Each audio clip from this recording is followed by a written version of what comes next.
সূরাতুল হজের 5 নম্বর আয়াতের মধ্যে বললেন, ইয়া আইয়ুহান নাসু ইন কুনতুম ফি রাইবিম মিনাল বা'স ফাইন্না খলাকনাকুম মিন তুরাবিন সুম্মা মিন নুতফাতিন সুম্মা মিন আলাকাতিন সুম্মা মিন মুদগা।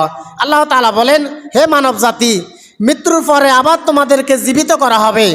এই ব্যাপারে যদি তোমরা সন্দেহ করো তাহলে তুমি চিন্তা করে দেখো, একটা সময় তুমি কিছুই ছিল না, তোমার কোনো নামও ছিল না, তোমার কোনো ঠিকানাও ছিল না, তোমার কোনো ঘরও ছিল না, তোমার কোনো বাড়িও ছিল না।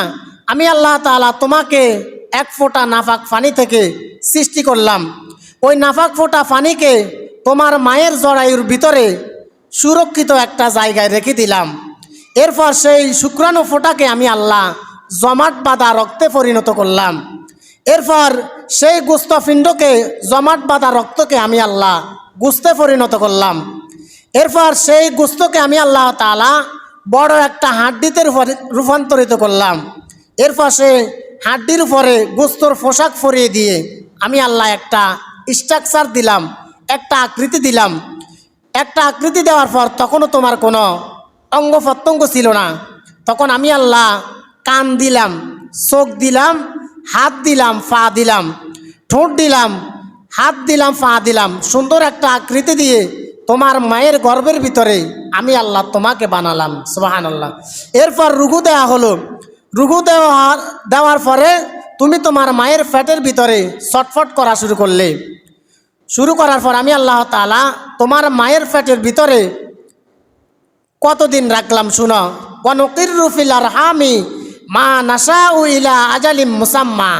তোমার মায়ের পেটের ভিতরে নির্দিষ্ট একটা সময় আমি তোমাকে রেখে দিলাম। সুম্মা নুখরিজুকুম তিফলা।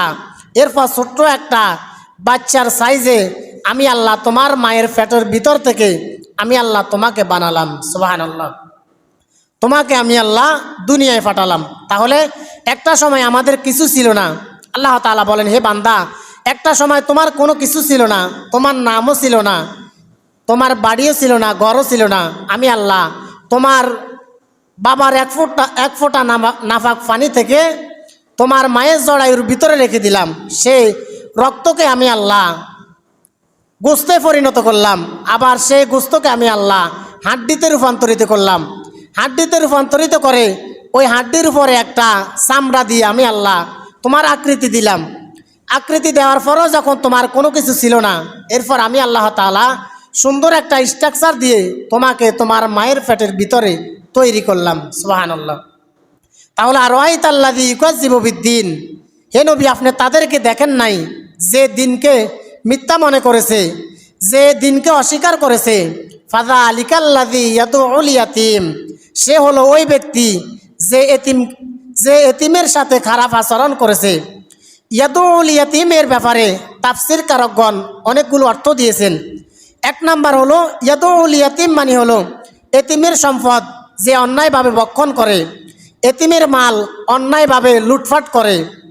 ইয়াদউল ইয়াতীমের 2 নম্বর অর্থ হলো ওই ব্যক্তি যার কাছে কোনো এতিম ব্যক্তি সহযোগিতার জন্য আসলে এতিমের কথা না শোনার বান করে। অর্থাৎ কোনো মানুষ যদি আপনার কাছে সাহায্যের জন্য আসে, তখন দেখা যায় ওই লোকটা তাকে না দেখার বান করে। ইয়াদউল ইয়াতীমের 3 নম্বর অর্থ হলো এতিমের উপর অন্যায়ভাবে জুলুম করা। আল্লাহ তাআলা সূরা নিসার 10 নম্বর আয়াতের মধ্যে বললেন, ইন্নাল্লাযীনা ইয়াকুলুনা আমওয়ালাল ইয়াতামা যুলমান ইন্নামা ইয়াকুলুনা ফি বুতুনিহিম নারা ওয়া সায়াসলাউনা সাঈরা।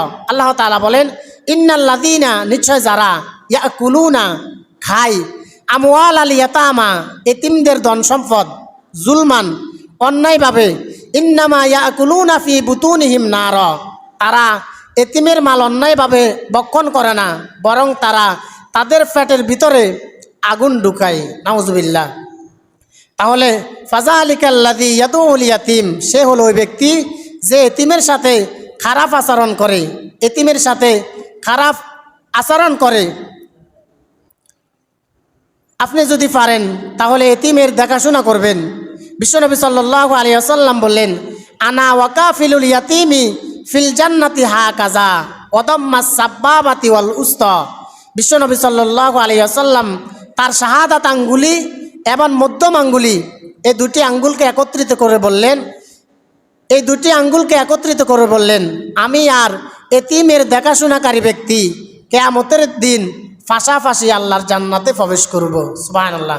অর্থাৎ দুনিয়াতে যারা এতিমের দেখাশোনা করবে, নবীজি বললেন কিয়ামতের দিন আমি আর এতিমের দেখাশোনাকারী ব্যক্তি পাশাপাশি আল্লাহর জান্নাতে প্রবেশ করব।